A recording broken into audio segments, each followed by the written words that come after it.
स्याह शरीर भाग। मार्ग में जैसे ही उस वाणी को सुना, केस पकड़ करके घसीट करके नीचे पटक दिया और तलवार लेकर के मारने लगा। तो वसुदेव जी ने हाथ पकड़ करके देवकी को बचाया, निवेदन किया कि महाराज भैया आपको पुत्र से ही संकट है ना, मैं आपको वचन देता हूं जितने भी पुत्र होंगे, 8 में क्या उसके पहले के भी जो पुत्र होंगे वो सब मैं आपको समर्पित कर दूंगा, परंतु पत्नी को तो छोड़ दो। कंस ने देवकी को छोड़ा, परंतु हथगड़ियां और बेड़ियां डाल करके कारागृह में बंद कर दिया। नजरों के सामने ही होंगे जो होंगे। और देखो धीरे धीरे 1 2 3 4 5 6 पुत्र हो गए महाराज। एक एक करके 6 पुत्रों को उसने पटक पटक करके मार डाला।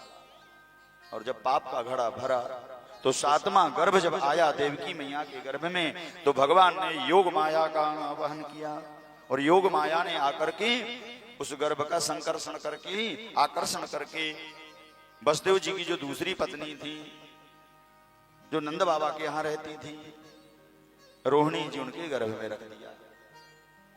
तो वहां पर हमारे बलदेव भैया गए। बोली बलराम महाराज की। इधर कंस को पता चला कि 7वां गर्भ तो नष्ट हो गया। उसने सोचा चलो बिना मारे ही मर गया। धीरे धीरे 8वां गर्भ आया और जब धीरे धीरे 8वां गर्भ आकर जो गोविंद थे ना, जब हमारे कन्हैया जी उधर में आए तो जन्म लेने से पहले सारी सृष्टि सुंदर हो गई महाराज। धीरे धीरे भाद्रपद महीना आया और कृष्ण पक्ष की अष्टमी का दिन आया। ठीक रात्रि के 12 बज रहे थे। आकाश में सारे देवता प्रतीक्षा में बैठे थे, हाथों में पुष्प लिए हुए भगवान के दिव्य जन्म की प्रतीक्षा कर रहे थे। कारागृह में एक दिव्य प्रकाश प्रकट हुआ और उस दिव्य पुंज में भगवान चतुर्भुजी रूप में दिव्य रूप से प्रकट हो गए। बोलिए गोविंद भगवान की जय। सत्यव्रतम सत्यपरम सत्यम। फिर देवताओं ने सत्य की वंदना की। मैंने एक दिन बताया था पहले दिन कि भगवान त्रिकालावाद्य सत्य हैं, जो आदि में मध्य में अंत में सत्य हैं, वही परमात्मा परम सत्य हैं। इसलिए सत्यम परम धीमहि।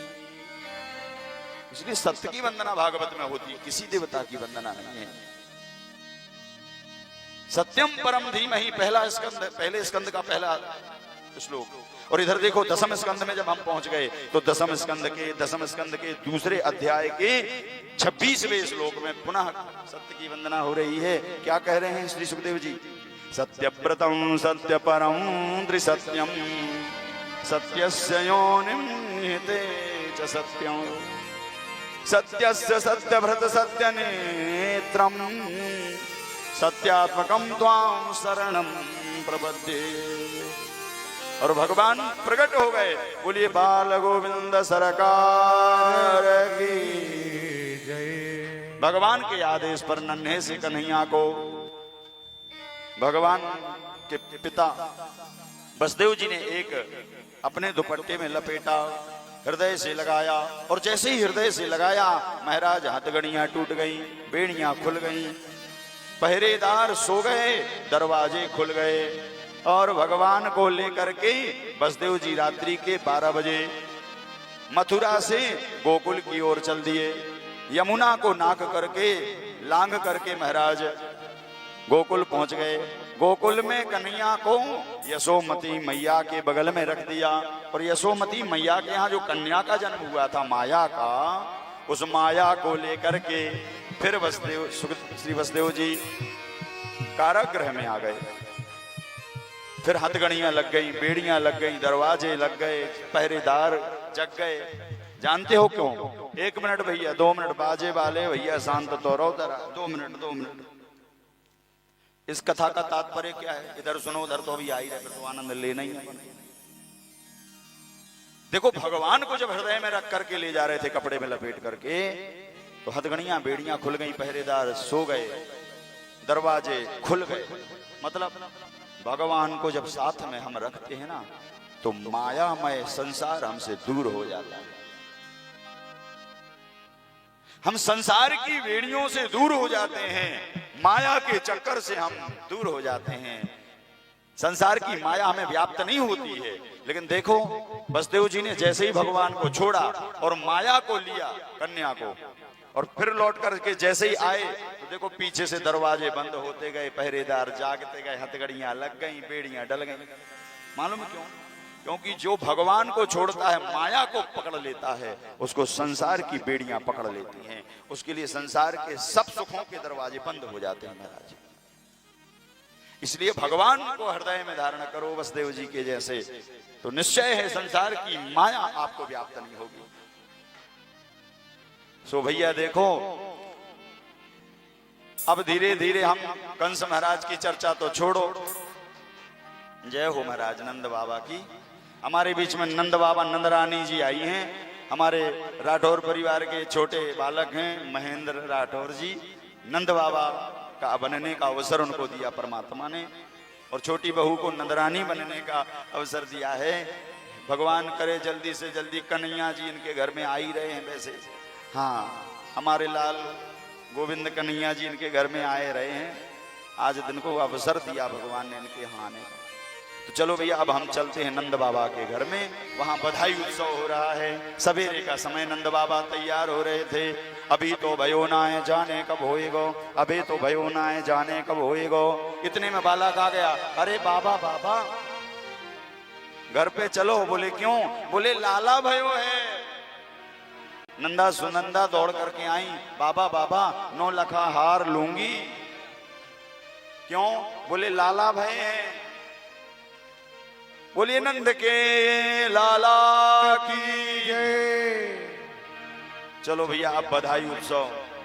तो हमारे कन्हैया जैसे ही पहुंचे नंद बाबा के यहाँ, सारे ब्रजवासी दौड़ने लगे। सब दौड़ दौड़ करके कन्हैया के जन्मोत्सव में पहुंचे। स्वागतम कृष्ण सुस्वागतम कृष्ण स्वागतम कृष्ण सुस्वागतम कृष्ण स्वागतम सुस्वागतम शरणागतम कृष्ण स्वागतम सुस्वागतम शरणागतम कृष्ण स्वागतम कृष्ण शरणागतम कृष्ण स्वागतम कृष्ण शरणागतम कृष्ण स्वागतम सुस्वागतम शरणागतम कृष्ण स्वागतम सुस्वागतम शरणागतम कृष्ण स्वागतम कृष्ण शरणागतम कृष्ण स्वागतम कृष्ण शरणागतम कृष्ण। हो नंद के आनंद भय जय कन्हैया लाल की। नंद के आनंद भय जय कन्हैया लाल की। जय कन्हैया लाल की जय हो गोपाल की। जय कन्हैया लाल की जय हो गोपाल की। नंद के आनंद भय जय कन्हैया लाल की। नंद के आनंद भय जय कन्हैया लाल की। ब्रज में आनंद भयो जय कन्हैया लाल की। ब्रज में आनंद भयो जय कन्हैया लाल की। जय कन्हैया लाल की जय हो गोपाल की।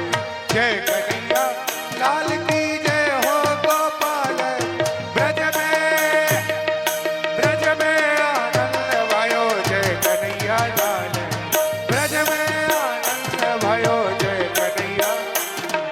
कोटि ब्रह्मांड के अधिपति लाल की। कोटि ब्रह्मांड के अधिपति लाल नंद के आनंद भय जय कन्हैया